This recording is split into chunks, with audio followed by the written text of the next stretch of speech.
What is up, everybody? This is Adam. Welcome back to Fouled Out. Matt is going to be joining me in just a moment to talk about NFL free agency.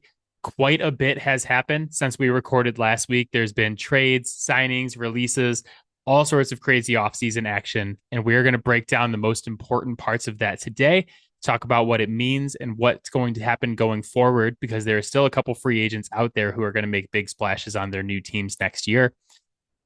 And then next week, we'll be back on Tuesday, the 18th, to break down March Madness. Selection Sunday is this Sunday, the 16th. So we're going to break down the brackets, favorite upsets of the first round, players to watch. We're going to pick our final four and our champions. All of that next Tuesday. But before we get started, just a reminder, you can reach out to us, fouledoutsports@gmail.com. Really appreciate you guys listening. We always love to hear from you. Let us know how you feel about your team's free agency. My team went out and spent a metric buttload of money. So we will be talking about the New England Patriots today. I'm pretty excited. So hit us up. Let us know what you think about your team's free agency and what you want to see your team do before the season starts. But for now, let's grab Matt and let's talk NFL free agency. Let's go.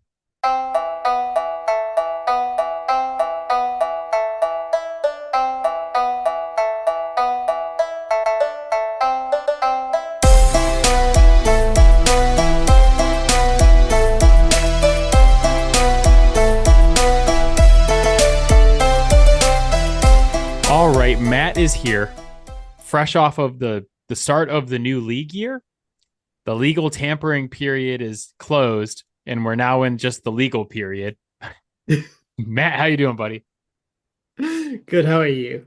I'm fantastic. I just like every other free agency period of any other sport, I'm always reminded that I just should have been a professional athlete. I'm like, I had that choice.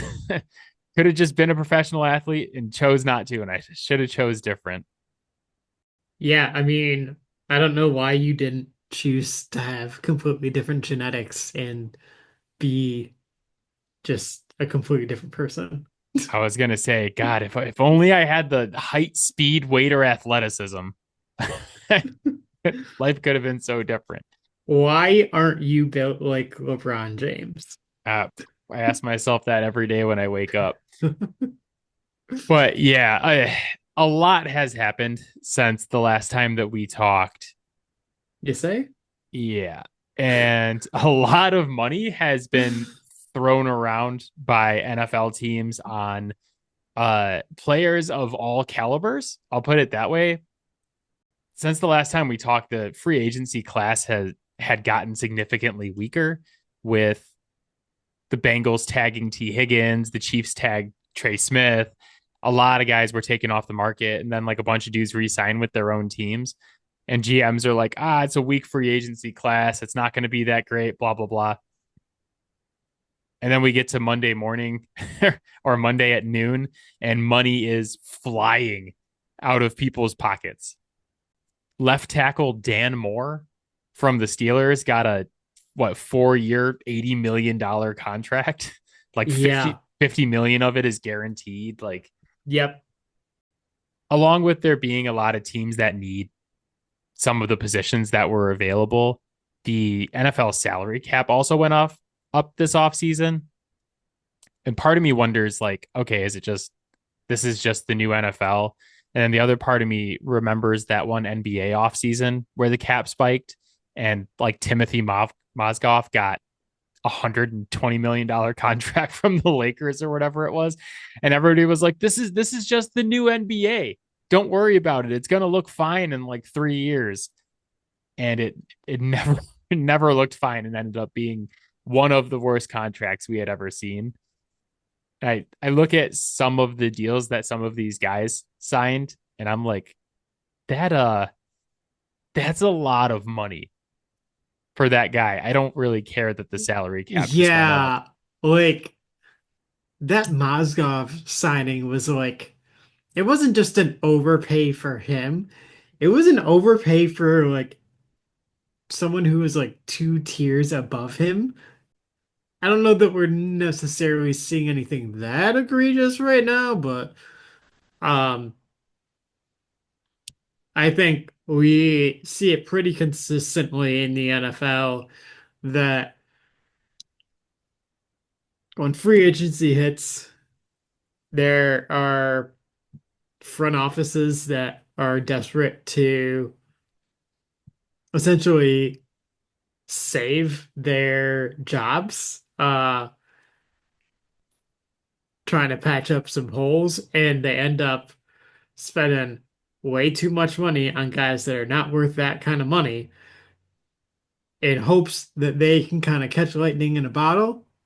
And it just transpires into that team being strapped with a bad contract for years to come because of that. The Timothy Mozgov example is an extreme example, but we Yeah, we did see the Jaguars give a 30-year-old corner $30 million when I yeah. think they gave him a 3-year $30 million deal. I think his next best offer was like 1 year, 5 million. It's like what? Wait, what? But yeah, that's just kind of the nature of the beast with free agency is that when these guys hit the open market, especially the good players in free agency, that there is not a lot of supply and there is a ton of demand. Uh, Yeah. and like I said, the owners, everybody had money this year. Hmm. And that's kind of the frustrating thing as a Patriots fan who wanted to see my team do well in free agency. And we'll talk about them more in depth later because I do think they did well. But looking at something like Ronnie Stanley, it's like we really wanted him. We're ready to make a really aggressive offer for him, and it's like, oh, you know what? All of a sudden, Baltimore has Yeah. $50 million in cap space too. Reports are you guys really wanted him even before the legal tampering period. There was a report that was like the Patriots, Chiefs, and Yeah. someone else. It was like three There was teams. three Yeah. teams were potentially going to get in trouble for tampering with Ronnie Stanley, And none of them and got him. yeah, none of them got him. And then you have the Seattle Seahawks sitting over here who I fucking called this. Uh, they trade Geno Smith on Friday last Yeah. week to the Raiders. And like as soon as it happened, I text you and I was like, they're signing Sam Darnold on Monday. Yeah. They already know that they've gotten Sam Darnold and they are signing him Monday. And I was Yeah. like, if it happens, I am calling BS. This is clearly tampering. Because you don't trade Geno Smith away Yeah. unless you know you have a plan and you know what your Yeah. plan's going to be. And then they trade him away. And of course, they sign Sam Darnold on Monday. Hmm. And like, nobody's interested in that. Everybody's like, oh, well, the Patriots and Chiefs might have like texted Ronnie Stanley. Tom Brady met with Matt Stafford before the wild card game to talk to him about being the quarterback for the Raiders, but no one gives a shit about that. But we might have tampered with Ronnie Stanley, and so we're going to get in trouble. The Patriots texted Ronnie Stanley, so Tom Brady needs to be suspended for 4 games. Sorry. Sorry, Raiders. Let's start with Seattle because none of the things surrounding Seattle and all of the transactions they've made make any sense to me. And I'm hoping that maybe you can make it make sense. Maybe we'll talk it out and see if we can make any of this make sense. So Friday, they trade Geno Smith to Las Vegas Raiders for a 3rd round pick. Why, if you're the Las Vegas Raiders, why do you want Geno Smith? What does Um, trading for Geno Smith do for you if you're the Las Vegas Raiders? the only thing that makes sense is they don't have a better option on their roster, and this is a like a notably bad quarterback class. Um, No, and it's going to be hard to evaluate the rest of the roster if you don't oh have my semi-competent quarterback play. God. I hate that excuse. You're in the middle of a rebuild and you're like rushing it by trying to get a veteran quarterback in there. And I Hmm. realize that he's Pete Carroll's guy and Pete Carroll wanted Yeah. him, and that a third is not that much to pay. But like Yep. the only thing that trading for like you're not going to be a competitor. And I would venture to say you will never be a competitor if Geno Smith is your quarterback. I love Geno, but he's 34 years old and Yeah. quite frankly is just not that good. Yeah. Like is he a top 15 quarterback? He maybe is on that borderline somewhere in that Yeah. like 13 to 18 range, Yeah. but you're not a competitor with Hmm. Geno Smith. He's going to make you competent enough to win more games, but with the rest of that roster being what it is, I don't know that he makes you good enough to be a playoff team in the AFC next year. So, like, especially because you're the fourth best team in your division. And the other teams, I mean, we'll see about the Chiefs, but the Chiefs are always going to be good because they have Mahomes and Reed. The Chargers and Broncos are seemingly going to get better this offseason while you're like putting your chips in here. I think it just puts you on this wheel of mediocrity to win enough games to not get a high pick and be able to draft your quarterback of the future, but not win enough games to like do anything exciting. Because even if you make the playoffs, you're probably a first round exit. Would agree that, especially with assuming that next year's quarterback class is going to be better, this year was probably your year to just take it on the chin and, take your swing at a quarterback next year. I guess I also don't get spending a third round pick on a rental, right? He's going to be 35 this year. He's an unrestricted free agent in the offseason. Maybe you do suck enough to get that draft pick this year, even with him. It's possible. But if not, you're going to be left in this position where you either have to spend a ton of draft capital to get up and go get your quarterback, or you're going to be left in a position where you have to either jockey for some other free agent quarterback next year or wait and see who might be available in the trade market that then you have to spend more draft assets to get, or you run it back with Geno and you probably have to spend even more money on him than you did this past year. This is exactly my point is well, someone explain to me why the Raiders are not going to be back in this exact same situation next year. Yeah, Like literally the exact same situation. Maybe they work out an extension with Geno Smith, but okay, so we're just going to be but mediocre for why? the next. Yeah, it's going to be mediocre forever. And I mean, Arch Manning is in next year's draft class. Yeah, That's someone worth tanking for. I mean, it's really hard to say right now because yeah, especially quarterback can change so much. But like, I'm just looking at a mock draft for right. 2026, and Arch And Manning and Garrett Nussmeier are the top two picks. yeah, and in total fairness, to kind of piggyback on your point, look, right now, like the QB from last year's draft that like everyone should be most excited for going forward isn't Caleb Williams. It's Jaden Daniels, and no one was really talking about him not like that coming into the season. I mean, I think most people kind of expect to see a lot more growth out of Caleb this year, but like Caleb's fully in a prove it position. It's not the same wide-eyed, situation as before. So like we have no idea what Arch Manning is gonna look like this year because we just didn't see enough of him before, right? So Yeah, it but just it's like looking at it now, it's just a better QB class though. So you have Arch Manning, yeah, who, there will be more and better options. yeah, Arch Manning has been an extremely highly touted prospect for years now Mhm. as like the next coming. So we'll see how that goes. but Garrett Nussmeier from LSU is another option. Hmm. Lenora Sellers from South Carolina looks like he may be in the draft. And if none of those guys do it for you, Matt, our boy, super quarterback prospect extraordinaire, Drew Aller from Penn State is in the draft.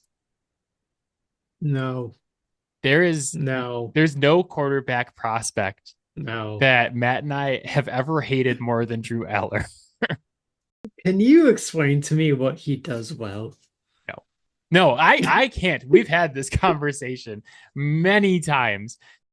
I don't understand anything that he does well. It's just like Christian Hackenberg 2.0, where people were like, he's going to be a first round pick. And then the Jets got him in like the fourth. And analysts were like, yeah, you know who had a good draft was the Jets. They got a developmental quarterback in the fourth round. And it's like, these Penn State quarterbacks are so bad. Yeah. They're so bad. But anyway, the point remains that it is seemingly a better quarterback class next year. So, like, I'm not saying go all out tank mode, but like if you win 7 games and you're outside of the top 10 for Hmm. draft position, and you have like 3 quarterbacks go in the top 6 next year, which Yep. is what that looks like with those 3 guys, and you're just like, well, we either got to extend Geno or like maybe we're signing Aaron Rodgers Yeah. or like, yeah. Also, the big thing about being outside the top 10 is it's so much harder to go up and get your guy at that point. Moving back 2 or 3 spots is a lot more palatable than 5, 6, 7.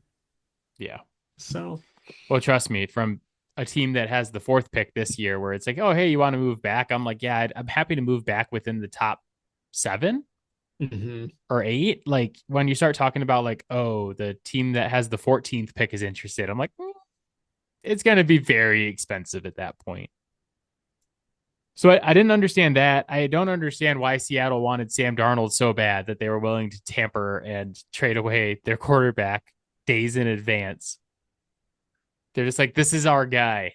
We traded away DK Metcalf. We released Tyler Lockett. All we have is JSN and Marquez Valdez Stantling. And they're like, you know who's going to lead us? You know who's going to be our next franchise quarterback is Sam Darnold. 3 years, 110 million. Boom. I feel like this is a year that has to go extremely well for John Schneider because for years before Pete Carroll was out, there was a lot of back and forth as to like who was to blame for Seattle's kind of falling off for a bit. And last year kind of didn't push the needle one way or the other, but with the moves that they made this year, if it doesn't go well, yeah, that I think that's going to be the answer, whether or not it's true. Seattle is the classic example of we had a rookie quarterback. We had a good rookie quarterback on a cheap deal, like even cheaper than a rookie contract because he was a 3rd round rookie. Yeah. Russell Wilson was. They nailed a couple drafts in a row and built that like Yep. Legion of Boom defense and then added some guys. Hmm. And they had the biggest advantage in all of sports, a late drafted quarterback who ended up being good quickly. It's the biggest advantage you can have. As soon as they lost that advantage, they became an extremely mediocre franchise. Yeah. They made 2 Super Bowls with Russell Wilson on a rookie contract. They won one, they lost one. Yeah. Then they paid him. And Hmm. literally ever since then, they've been one of the most overrated franchises in the sport, Yeah. where people pick them to make the playoffs and win the division and be a contender all the time. Hmm. And they've come nowhere Yeah. close to any of that for Yeah. years. Well, and as soon as Cam Chancellor kind of lost a step, it was kind of over. Well, Like their window this, closed at that point. yeah, this was the thing is like the team started falling apart, not only because of age, but like now we've paid our quarterback. This is like, I keep making this point about the Chiefs. Hmm. And it's a different situation because Patrick Mahomes is a very different quarterback than Russell Wilson. But Yes. I keep making this point that like once you like really truly pay your quarterback, you Hmm. go from, and I know Patrick Mahomes was not on a rookie deal the last couple of years, but he was only Yeah. taking up like 14% of their cap. Yeah. And now that number goes up to the 20s. Hmm. And it's like, yeah, this is so many teams that have these runs fall apart because they got to pay the quarterback. Yeah. And then you can't pay everybody. Then some of your like big pieces, like Travis Kelsey and Chris Jones, who Hmm. are on big contracts, start getting old and they're not the same guys anymore. And even though your Yep. quarterback is still good, can't do it all by himself. So Yeah. Well, and they just restructured Mahomes and Chris Jones's deals to make more room, which, like, sure, for now, it works. But, like, you and I kind of somewhat feel differently about this. But, like, the Saints are a cautionary tale on that. When you just keep kicking the can down the road, the bill eventually comes due. And I mean, obviously, like to this point, it's largely been worth it. But again, like you just made the point, like Chris Jones is getting older, Travis Kelsey is getting older. It's going to become less and less worth it to do that. So, but you know what? Like,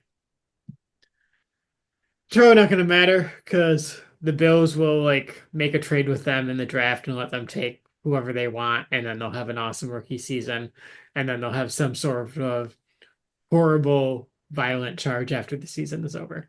yeah, but they'll get to play anyway. So since you mentioned the Saints, can I do my Saints thing? Yeah, So I am very much on the cap is a fake concept. Like, and I know like all these NFL reporters, like for those, the cap is fake crowd. Look at this move that just happened.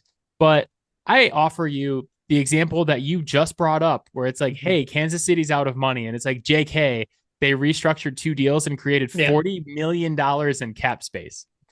yeah. It's not like they restructured and created 3 million, No, but I, I view it almost more like it's not the same, but like it almost kind of feels like the NBA's cap, right? Like you have a cap, but like actually you can go over it. do And you? then like right, oh, you're over it? Well, instead of paying like tax on it in the NBA, it's just all right, well, restructure a bunch of guys. But the problem with that is that if you do that enough, and nobody's ever done it as much as the Saints. So I That is why they are 50 million over the cap right now. Uh like you run out of the ability to do it at a certain point. Yeah. Well, so here's my thing is that I'm always the one that's joking. I'm like the cap is Yeah. fake. And people are like, "Well, look at the Saints." And I'm like, "Yeah, look at the Saints. They shouldn't be able to exist. If the cap was a real enforceable thing, we would have shut the Saints down like 5 years ago and be like, Yeah. "You guys cannot play football so you figure your shit Yeah. out because this is not right."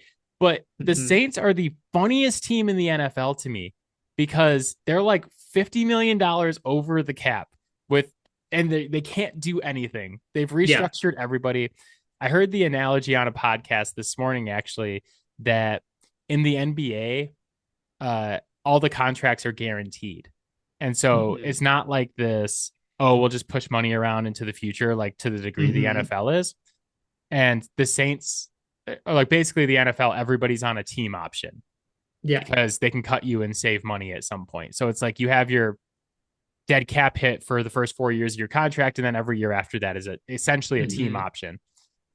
And that the Saints have pushed their money back so far that they've basically created an NBA cap situation where everybody's contracts are guaranteed. But the funniest thing in the world to me is that every year their cap people like are struggling and like dying to get under this cap. It's like horrific. and they finally do it. They figure it out for the league year. They're like, yes. And then their GM and their owner is like, hey, here's $30 million for Jawan Johnson and $30 million for Justin Reed and $10 million. Like they went out and spent a shitload of money on Monday. And you want to sit here and tell me the cap's real and that it matters. They signed like four guys for $100 million. How and why? Why? And they're not good players. It's like Jawan. No, Like what like we need to give Jawan Johnson $30 million. Damn it! they spent like the last decade just kicking the can down the road. And how much do you think the Saints would like to have Hendrickson right now? They probably like that, right? Mm-hmm. Maybe they could have actually kept them. But Matt, then they wouldn't be able to sign Jawan Johnson to a $30 million contract that they're going to restructure next year to guarantee the last couple of years Just of it. I don't I don't understand But like why they do any of this. I understand that the kicking the can down the road thing is creating a huge issue, but you know what also creates a massive issue? When you give a shitty quarterback a massive deal Yeah. and then you keep kicking that can down the road. The whole problem with the Saints, my team did this too, but to a much, much less degree, is they were really good for a long time with Drew Brees. Mm-hmm. And when Drew Brees left, they should have been like, we're just going to suck and we're going to rebuild. Yep. It's rebuild time.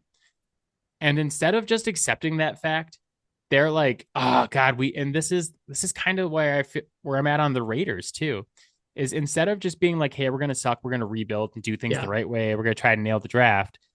They're like, oh man, we need a quarterback so we can keep being competitive. And that Mm-hmm. quarterback happened to be David Carr or Derek Carr, whichever. The Watson, the Cars. I will never get it right. And they give Derek Carr a massive contract. And I said on this podcast at the time, this was like 3 years ago, I was like, this is a horrific idea. And you will regret this. And yeah. Do you remember after week 2 this year where the Saints were They like, were by far like the most explosive offense in the was NFL. like the greatest start by DVOA in the history of the NFL, and they were 2 Yeah. 0, and we were on this podcast. I don't know what this is, and people were like, "Oh, Clint Kubiak is uh like the hottest coaching candidate right now, and is going to be number 1 on everybody's list." And now Can't, I think, is can't like, buy a job. yeah, he's the offensive coordinator in Seattle now, I believe. But yeah, I was thinking about this today because I knew we were going to talk about the Saints on this podcast, and I was like, God, was that this year? Because the Saints won 5 games this year. I was like, was that Yeah. this year that they were the greatest offense of all time through 2 games? And it was. And I mean, Yeah. through 2 games they were. But this is the lesson, everybody. We said this on the pod. We're like, this is not real. This is not happening. Yeah. They are not a competitor. But don't believe anything that happens in preseason. Don't believe anything that happens after 2 weeks, and don't believe in the salary cap, because it's just a social construct. It's something the NFL wants you to believe is real. It is very I mean, much not. technically money is a social construct, so It only has value because we says it does.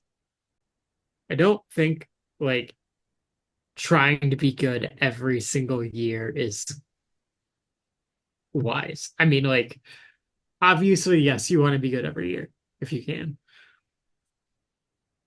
But there are Live. times when like it's very, very clear that like your team's probably not going to be very good next year.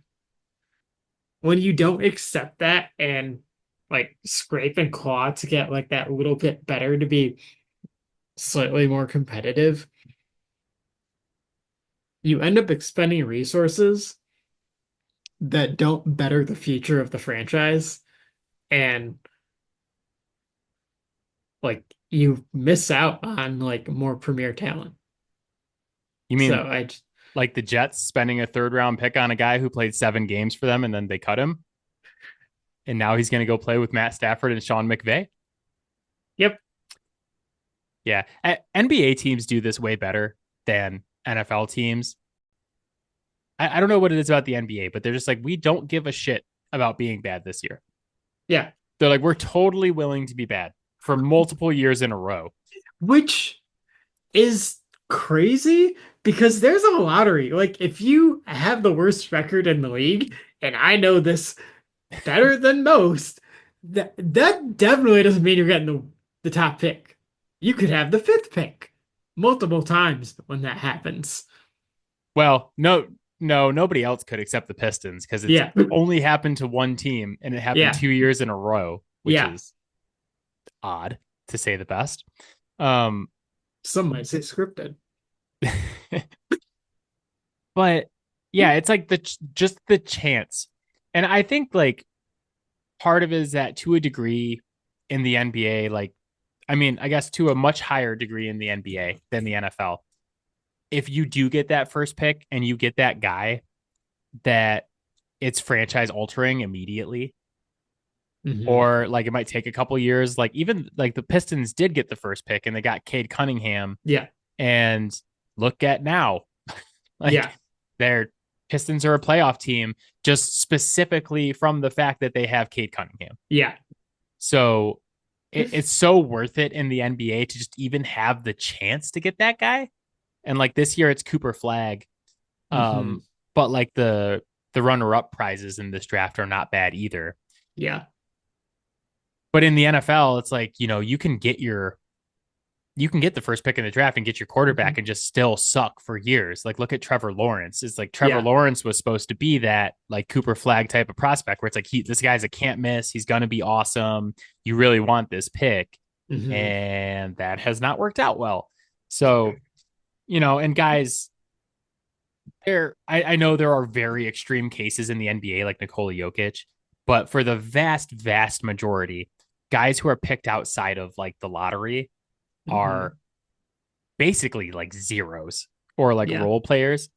The NFL players are picked in Hmm. every single round of the draft who end up becoming all pros and Pro Yeah. Bowl level guys. So like I understand why an NFL team might not be like, hey, we're just going to suck this year. But I do think it's an important skill that very little to no NFL teams possess, where they're going to look in the mirror and be realistic about their Yeah. potential next season. Like, I think right now on March 12th, the beginning of the league year, every single team is thinking, how can we win the Super Bowl this season? Yeah. And Yeah. there are teams out there that are acting like it, even though they have zero chance. Yeah. I mean, it's like, I'm talking about the teams that, like, realistically are gonna probably win 4 to 6 games. And they're like, you know what? If we make the right moves, we could win 9 games, get into the playoffs, and then win it all. This is Eli Manning's fault. This is Eli Manning and the New York Giants' fault for making people think that this is possible. But speaking of that, there's two teams specifically I wanted to talk to you about just for this point that you just made. Hmm.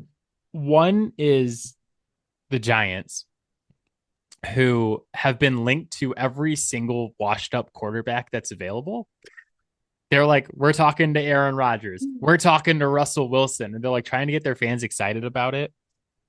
And it's like, this is like kind of a unique thing to sports in general is that Brian Daboll and Joe Shane, the head coach and the GM for the Giants, both know their jobs are on the line this season. And yet you are letting them make all of the decisions. They have the third pick in the draft, they have money to spend. They don't have a quarterback at all. There's no quarterback. And they're like signing guys like Javon Holland to big money deals. And it's like, there's no other industry in the entire world where you're like, yeah, we might fire our CEO, but let's let him make all of the really important decisions and some of the most important decisions in franchise history for the next year. And we'll just see how that goes. And if we don't like it, we'll fire him. You don't do that. You don't do that. Sports is the only arena where you're like, hey, man, if you don't win games next year, you're fired. We talked about how like contracts are different in the NFL, right? Where they're not really all guaranteed for the players. That is not true for coaches and front office personnel. What happens in those situations is you end up firing them the year later after they made the bad moves and like hindered the future of the franchise, and they're still getting all of the money. I can you imagine if like the board of a major company was like just told the investors, like, yeah, we're thinking about firing our CEO, but we're going to let him make the most important decision in the history of the company first. And we're going to see how that goes. And if we don't like it, we'll fire him. I would be like, if I held stock in that company, I'd be like, no, fire that guy right now. Yeah, Why are you letting Joe Shane run another offseason where you have the third pick in the draft? yeah. Why? Why? He's going to sign Aaron Rodgers. What is that going to do for you? Or Russell No, Wilson? Like, we already know where Aaron Rodgers is going. It's Minnesota. God, I hope so. I hope so much. I hope so much for that. That That will be the single funniest thing has that could possibly literally happen. the exact same career as Favre. Like, be The a prophecy superstar. has been foretold. You be a superstar in Green Bay, win one Super Bowl, then go to the Jets and suck for 2 years, and then go to Minnesota. But like the problem with the prophecy is that he's going to go to Minnesota and be really good. Brett Favre arguably had the best season of his entire career in Minnesota, one of those He last couple was of years. still throwing interceptions, so No, that one of those years in Minnesota, he had like 34 touchdowns and 7 picks. Jesus. That's what I'm saying. That Yeah. season, it was like his first season in Minnesota. There People are a are lot like, of dropped interceptions, I'm sure. I'm sure, but still, they still dropped him. Damn it, that never happened in his career. No one ever dropped him. But yeah, that'd be hilarious. And then like, so what are we like 3, 4 years out from Aaron Rodgers committing massive welfare fraud? Yeah. Nice. And not getting punished for it. We're just being, no. The other team I wanted to ask you about too, and I was kind of getting to this in the whole Seattle thing where none of this made sense to me, but Seattle trades DK Metcalf to Pittsburgh for a second and a fifth. And Pittsburgh immediately gives him, what was it, 5 years, $150 million extension. Yep. Matt, who's the quarterback for the Pittsburgh Steelers right now? Nobody knows. They don't have one on their roster. They don't have one quarterback on the roster right now. I think it's like if you go, I went on their like our lads page or whatever, and it shows like Russell Yeah. Wilson and like Mason Rudolph, but Russell Wilson's a free agent, and Yeah. I mean maybe there's probably a Steelers fan out there who's like, "You're so stupid. We have Mason Rudolph on the team." That's probably worse than not having a quarterback on your roster. Yeah. So shove it. But they went and traded for DK Metcalf, and they like signed Darius Slay today to a $10 million deal. Yeah. And they're making other moves, and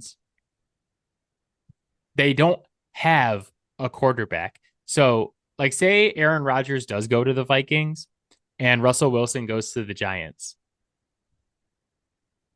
We're going to have George Pickens and DK Metcalf catching the ball from Duck Hodges next year. Oh yeah. Like, what is the plan, Pittsburgh? Because you have now acquired the single most insane wide receiver room of any team in the league. If you were a corner in the NFL, is there a team you want to play less than the Pittsburgh Steelers next year? Fucking psychotic. And you may not have anyone to throw them the ball. And you think that that's going to go well. That was worth a second round pick. I'm like, and I hate the Steelers, so I guess grain of salt with this one, but like seriously feel like if they don't get a quarterback that can keep these guys happy, which I mean, at this point, even if you get Rodgers or Wilson, like, are these guys really going to be happy here? No. This is going to turn into like WWE level drama with these guys like hitting corners with steel chairs and like calling each other out in promos after the game. They're going to be an interesting team to watch this season. I want to know, like, did they make a real effort with Darnold? Because that would have made some sense. I think the problem here is that Pittsburgh didn't realize that you're supposed to tamper for the illegal or before the legal tampering period. You're supposed to tamper in the illegal tampering Yeah. period. And if they would have tampered when you're supposed to tamper and not tell people about it, they would have known Darnold was going to the Seahawks because it happened last Friday, Yeah. just like a lot of other deals. It's just always hilarious to me that people are like, you know, the Patriots and Chiefs are in trouble for talking to Ronnie Stanley, but like a deal got announced at 12:01 and like nobody's looking into that one. No, no big deal. Like, wow, they negotiated a whole ass contract in less than a minute, and Yeah. we're not interested in looking into that deal. Fantastic. Just that the Ravens are a bunch of whiny bitches. And like their player got tampered with, and they're like, Patriots are so mean to us all the time. Bill Belichick made an offensive lineman eligible and threw him the ball. They're so mean to us. I hate the Ravens. The Ravens and the Colts are just the two like whiniest franchises. Speaking of the Colts, they signed Daniel Jones to a $14 million contract to come compete with Anthony Richardson. Which feels like about 10 million more than they should have spent on him. Who is this more damning for? The Colts for making this decision or Anthony Richardson for allowing his team to make this decision? That like you were so bad last season that they're like, we're going to bring Daniel Jones in and we'll see which one of you starts.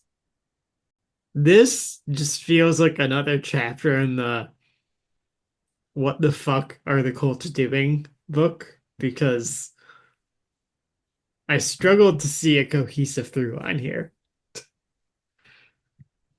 They don't know. The only cohesive through line is that Jim Irsay is their owner and that these are the results you get when Jim Irsay is your owner. That's it. Yeah. That's what happens. This is karma for making up Deflategate. Mhm. Mm-hmm. Uh, so yeah, the other really confusing things for me, the Texans trade Laramie Tunsil to the Washington Commanders for a couple of Yes. picks. Um, Matt, the Texans were dead last in the entire league in pressure percentage allowed with Hmm. 27.2% of their dropbacks on 570 dropbacks. Um, Not good. And then you trade away your best offensive lineman and you don't replace him. Don't understand that one. Um, and then Myles Garrett, who the last time we talked on this podcast had demanded a trade away from the Cleveland Browns and wrote a freaking letter to the fans saying, my dream is to win a Super Bowl and I cannot do that here. And so I have demanded a trade only to Hey, re-sign. but I mean, they did go out and get him a Super Bowl winning quarterback This is true. in Kenny Pickett. This is true. The quarterback who took the last snap of the Super Bowl is now on the Cleveland Browns. But was that just posturing, the letter to the fans saying like, I hate all of you, go to hell, I'm leaving, I can't win a Super Bowl here?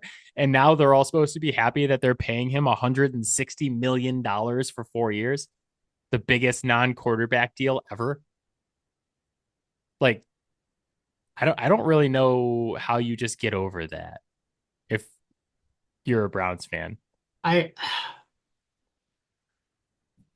I struggle with this because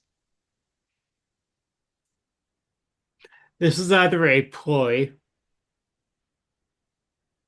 to get more money, which is very possible, or he just gave in and like, I'm sorry, we are like months away from training camp. That's not a whole lot of willpower, uh, considering that the point was that you wanted to win a Super Bowl. So I don't think there is a scenario where this looks good for Miles Garrett. No, honestly, he was like, I want to leave. And they're like, okay, we'll give you a bunch of money. And he's like, that's not enough money. And they're like, we'll give you, you know what it reminds me of is you ever see that YouTube video, Moneyball 2, where they did like the parody video of Moneyball, but it's about the Yankees. And The other kind of money ball. yeah, have you seen that? It's hilarious. Go, I don't think I've seen it. Yeah. oh, if you guys haven't seen it, I encourage you to look this up. It's called Moneyball 2. You can look it up on YouTube. And it's just like a parody trailer of the Moneyball movie.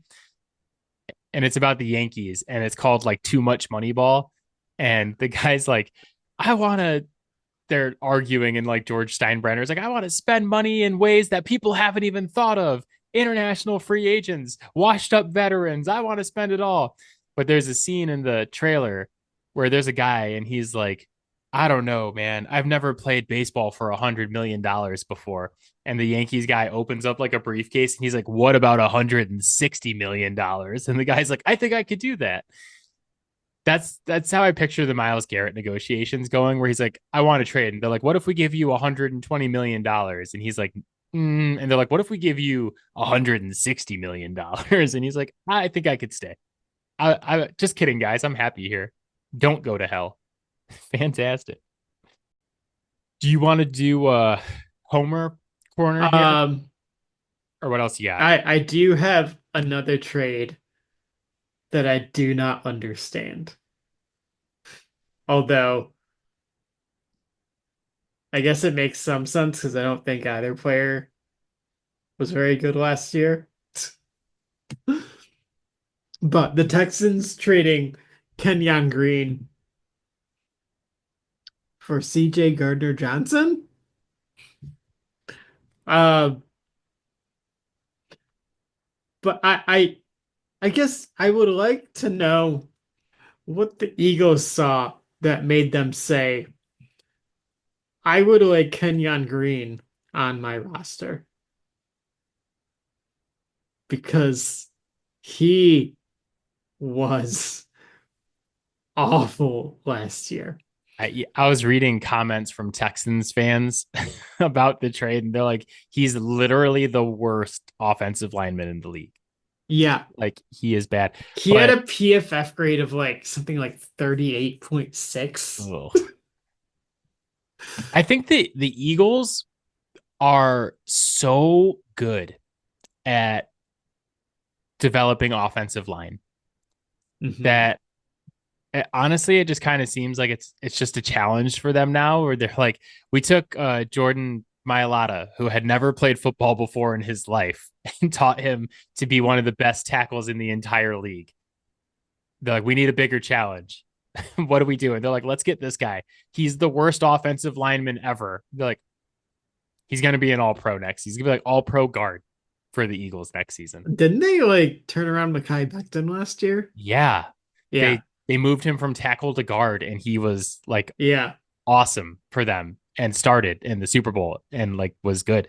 So that's just what they do, is like they, yeah. they lose Jason Kelsey and everybody's like, this is going to be a big deal. And they're like, nah, we're fine. Like they're like, literally, they could probably take me and plug me in at offensive line and I would be fine.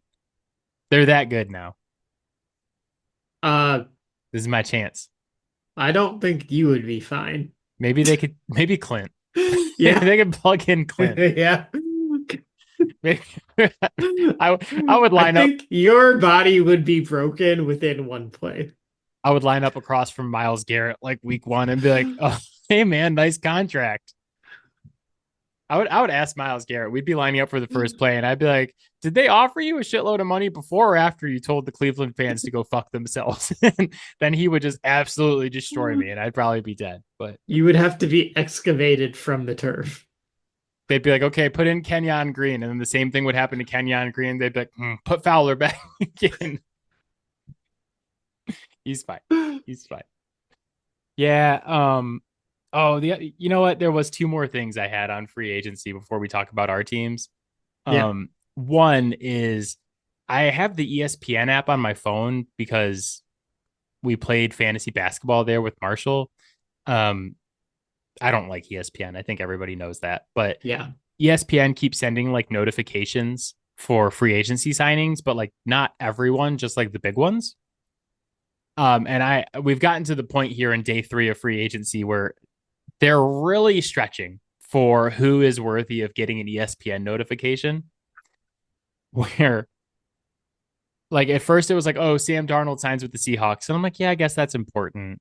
And they're like, I forget what the other ones were, but there was like some good players who signed day one. Where I'm like, yeah, like I guess that's it's that's important. I get that. And then like day 2, they're like DeAndre Hopkins signs with the Ravens and Joey Bosa signs with the Bills. And I'm like, okay, like those were big name guys who are washed going to new teams. Like I get that. I got a notification today that Rico Dowdle signed a 1-year deal with the Panthers, and I was like, we've gone too far. Too far, ESPN, on who is worthy of getting a notification pushed to my phone.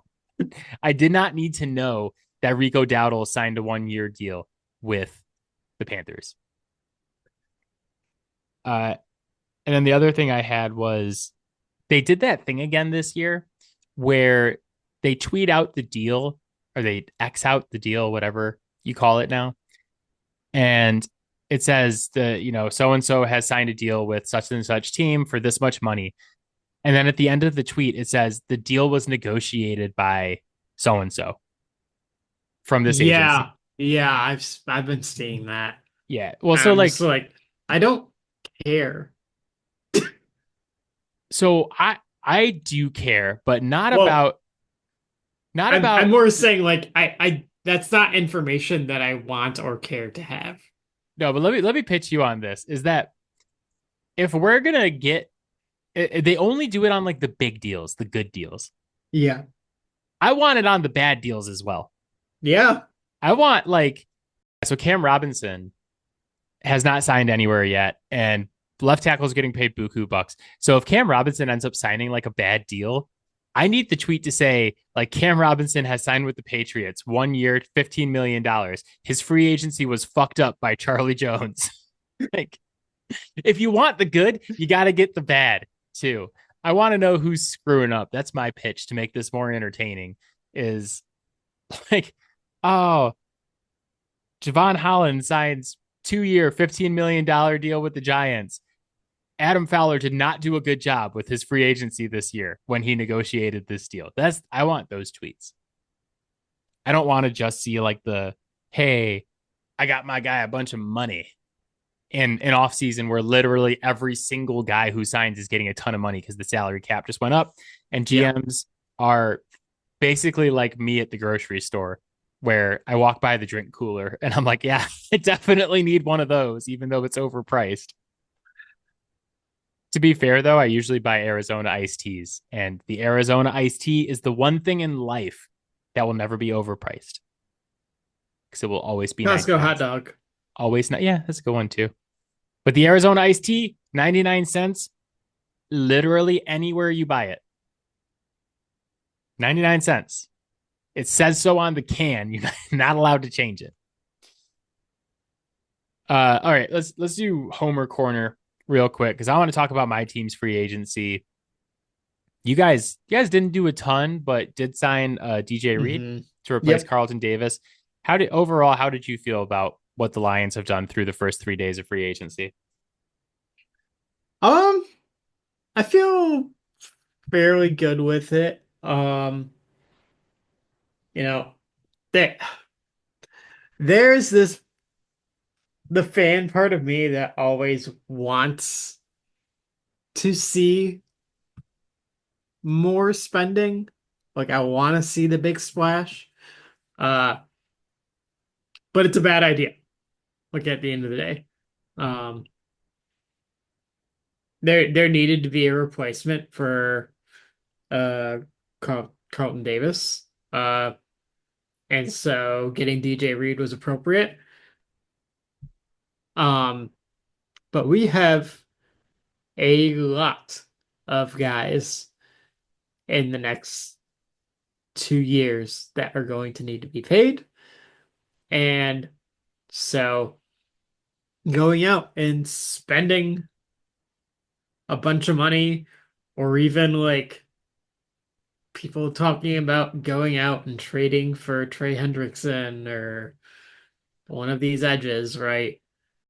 You do that, that means that a lot of these homegrown guys that are like why this team is so good, like you're creating holes there, right? So it's just it's a tit for tat situation. And so I mean I think that they've been relatively conservative, but DJ Reed I thought was uh a surprising but very good pickup, especially considering what we do. We got some like depth guys like Roy Lopez will be a nice depth uh piece on the defensive line. Grant Stewart is gonna like replace Jalen Reed-Masons in that special teams ace role and like break glass in case of emergency linebacker spot. Um, the biggest thing for me was locking up Derek Barnes. 3 years, 24 million, like 8 million a year for a guy that was honestly probably playing as our best linebacker before he got hurt. Uh, that like I think that is a really, really underrated signing. And yeah, like getting that cornerback and locking up Derek Barnes was like kind of the biggest things that we needed to address. Yeah, I think And it's interesting because our teams are at polar opposites of the yeah. team building spectrum, or it like kind of. Hmm. Um, because you guys are a Super Bowl contender and you're at the point where it's like, okay, how do we sustain, like not only sustain our success, but try to push ourselves over the top? Yep. And it's moves like locking up your good players for longer Hmm. extensions. You got to replace some of the pieces you lost, but Yep. sustainability is built through the draft, which is kind of where Brad Holmes has really excelled Yeah. anyway. I mean, he's done good everywhere, but the draft Yeah. has really been like his calling Hmm. card since he came to Detroit. So Yeah. it's like, yeah, don't spend insane amounts of money or trade draft capital Hmm. for these guys because you know he's going to go in and nail it. Yeah. Well, and like part of why Brad Holmes has been good in free agency is because he's never really overspent. Yeah. Like he's aggressively conservative, I would say. Like he's very particular about like how he's going to spend it, but like he will like get to the front of the line for that thing that he identifies as the thing that they need. Yeah. Like I think the DJ Reed is a good example of that is like Hmm. they got in on And him quick. yeah, DJ Reader as well last year. Yeah. Yeah. Like they got in on those guys quick and got them Hmm. on good deals. And it helps to be a contender too and be Yep. somewhere that people want to play. Um, And certainly not before the legal tampering period opened up. would never do that. He signed at 12:05. We did it in 5 minutes. It's great. Um, thank God nobody sneezed. What is it late it to 12:06? Yeah, so where the Patriots are on the opposite end of the team building spectrum where Yeah, you guys did a little bit more. we're not all the way at the bottom. We have our cornerstone piece on offense and defense with Drake Yeah. May and Christian Gonzalez. Um, having your quarterback of the future and then an all pro level corner. Yeah. But we pretty much need everything else. and we spent a shitload of money to get it or to like at least start getting it. I'll put it this way. We did this a couple years ago with Bill Belichick and it did not work out. Where it was like first day of free agency, we were signing everyone. It was like Hunter Henry and like this guy and that guy. We're just signing, we're out here signing everybody. Uh that did not work out. So I'm a little gun shy about this, where they spent the most money out of any team on the first day of free agency, Yeah. and somehow we still have $92 million of cap space left after we've spent the most money and also still have the most money. And I think that kind of tells you about where our roster has been the last couple of seasons, because we didn't have anybody who was worth giving that money to. So we just Yeah. have a ton. So the one thing I really like about what they did, though, is that they went out and addressed a lot of their needs. So Mhm. they got Robert Spillane at linebacker, who I'm going to tell anybody who doesn't know of Robert Spillane right now that he will be your favorite Patriot next season. If you're a Patriots fan, I might like I'm specifically telling my dad is that Robert Spillane will be your favorite player next year. Former Western Michigan Bronco Robert Yeah. Spillane. I was going to say, I know Uh, this because yeah. he was on Western when we went undefeated and went to the Cotton Bowl, that Yeah. unfortunate Cotton Bowl game that was canceled and never played. So Western finished the season undefeated. Yep. Um, he was the captain of our defense that year, and he's like an absolute animal. Yeah. 148 and 158 tackles the last two seasons with the Raiders, the number 3 linebacker against the run over the last two seasons. So he's going to be everywhere. People are going to love him because he's an animal. Um, but like, we got Carlton Davis, we pick up Milton Williams, um, who was seemingly the best defensive free agent, is what Mhm. people were saying. We'll see. He got to play in a pretty nasty rotation with the Eagles. Yeah. So we'll see how that goes. But so you get a D lineman, you get a linebacker, you get a corner. So you add one piece to every level of your defense. We got Harold Landry, who's a edge rusher. These were all also needs that if you didn't fill in free agency, you would be forced to fill in the draft. Yeah. Now, we still, our two biggest needs still are wide receiver and left tackle, and could probably use another guard as well. Hmm. So they still have $92 million. There are options out there, like Cooper Kupp just got released from the Rams today, could be an Yep. option. They're still looking at potentially trading for a wide receiver one, although at that point I don't really know who that guy is. But I don't know. You sign Cooper Kupp, you sign like maybe like a Tyler Lockett or like someone like that, and just get a little bit better there. That helps. But I like that they're not like handicapped in the draft now, where they're like, well, we have to draft these 5 positions, and that they can kind of focus on taking the best players available or whoever the highest guys on their board are. The more important thing, though, is all of the signings that they did make are good culture guys. So this team had no Mhm. culture last season. We had guys like Tyvi, the linebacker, who you know very well, coming out at the end of the season and saying fans need to shut up and know their place when the Patriots were booed at home, which they fully deserved. Yeah. So, and all it was whining all season from everybody. It's like Polk is like played 2 games and hasn't caught a pass, and he's whining, and Kendrick Bourne is Hmm. whining and just whining, whining, whining, whining, whining. Yeah. And the number one thing about bringing Vrabel in was that he was going to come in and set a culture. And he has started that with like Robert Spillane and Carlton Davis, who our dude, our new DC, who I can't remember his name, that we got from Detroit, your defensive line coach. Yeah. Terrell Um, Williams. yeah, Terrell Williams. So like Carlton Davis apparently came over to the Pats because they're familiar with each other. Hmm. Um, Definitely no tampering there, but they're getting like really good culture guys, even Yeah. guys like Josh Dobbs, who they brought in to Hmm. be backup quarterback. Like these are all really, really good culture guys to turn the culture around and like set something in the locker room around Drake May. So like those are the two big things. Um, I'm happy that Chris Godwin and Ron Lee Stanley did not take the deals that we offered them. Because, like, yes, we overpaid for the free agents we brought in. Um, and there's two very important things to remember about the Patriots and about this situation when looking at the fact that we overpaid. One is we had the most salary cap in the league in a year where the salary cap rose. So we had like unlimited money. Hmm. And secondly, and possibly the more important thing, is that we suck and that you're going to have to pay the suck tax. And I understand paying that for like Milton Williams and Carlton Davis and these guys. But Chris Godwin, who like I like, but has had two major season ending injuries in the last 3 seasons, Yeah.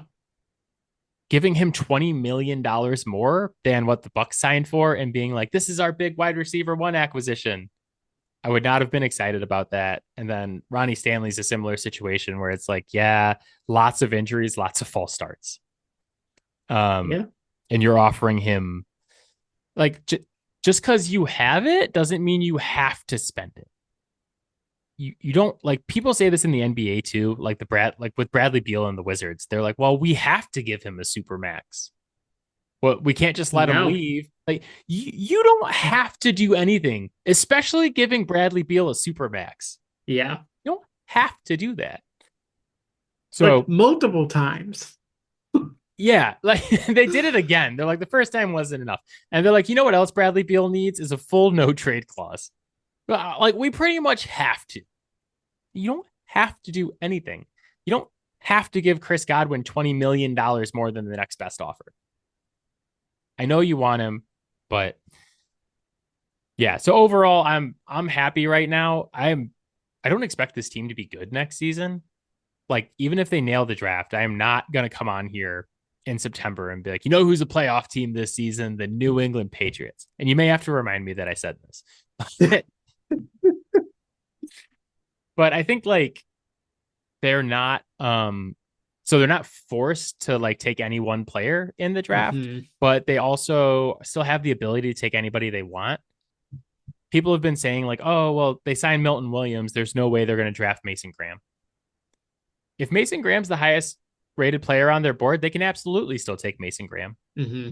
And then if Barmore is healthy, you have a rotation of Yeah. Milton Williams, Mason Graham, and Christian Barmore. And it's just awesome. So they're not precluded from taking anybody, but they're not in a situation where it's like, damn, we're like in the third round and they're like, we have a like DB on the board we really like, but we really need a linebacker.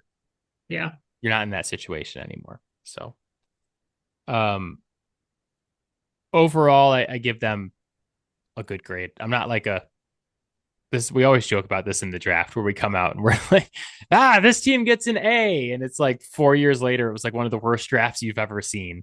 Right. So yeah, I don't want to be prisoner of the moment and start reacting to things, but I was happy, you know, I was happy with what was going on. Especially the Milton Williams thing, because that was really confusing where he had signed a deal with the Panthers. And then all of a sudden he hadn't signed a deal with the Panthers and he was negotiating with the Vikings and the Cardinals.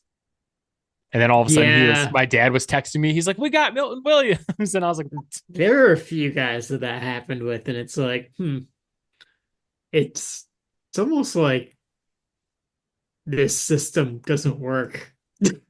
it's almost like people were tampering before the legal tampering period.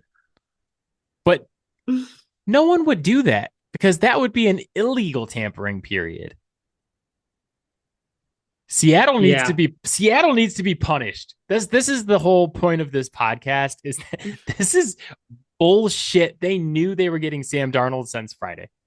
Yeah. They need to be punished. The Raiders need to be punished more than anybody else because Tom Brady, who is like a minority owner of the Raiders, was Yeah. at the Rams wild card game talking to Stafford about being their quarterback months ago.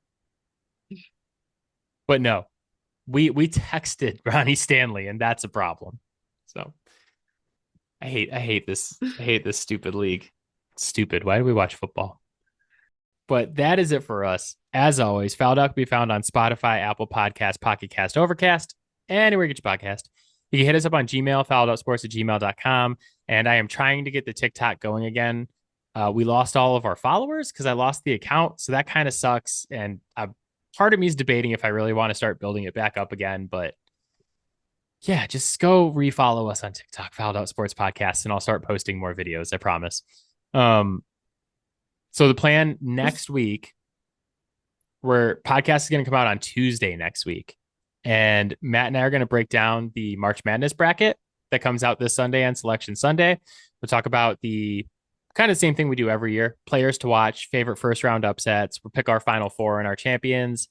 I will give you the statistical case for only one of these four teams can win the NCAA championship because it works every single year. So I'll Yeah. let you give you guys some hints on who you should be picking. And then we got that for like 2.5 weeks because the third March Madness episode, we're going to start talking a little NFL draft in there too, like observations as we start getting closer.